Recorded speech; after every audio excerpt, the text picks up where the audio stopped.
President of Ukraine said earlier today that we are not calling it an accident or a disaster, but an act of terrorism. Who do you believe is responsible tonight? We intercepted phone calls where the terrorists talking to each other about shutting down the plane. Do you believe Russia is responsible? I believe Russia has clear influence on the terrorists. So you believe there was a plan to bring this plane down? Absolutely.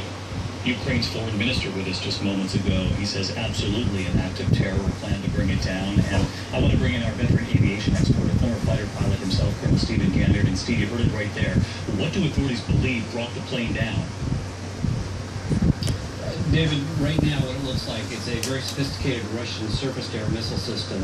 This is something that will require some degree of training. This is a frontline Russian capability, the SA-11 or its derivative, the SA-17. Very, very powerful, very capable, with a significant warhead.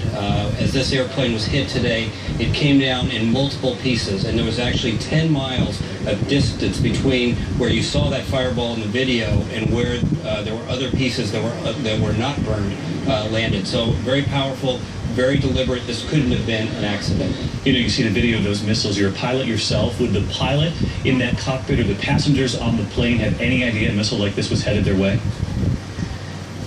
If you flew a tactical airplane, if you flew a fighter, you would have gear on board that would say, you're being locked on by an SA-11 now. But this is an airliner. They would have no reason to think that they'd be going into a combat zone. I'm sure that crew was on autopilot and looking inside the cockpit. There was a cloud layer underneath. They would have had no reason to look out the window. Only in their worst nightmares would they think that a surface-to-air missile was coming up. Yeah. There was no chance for them to see it. They didn't know it hit them. No idea it was coming. Colonel Stephen Gandard with us tonight. Stephen, thank you as always. And meantime, in Amsterdam, where the jet took off, a horrific night for so many families there gathering at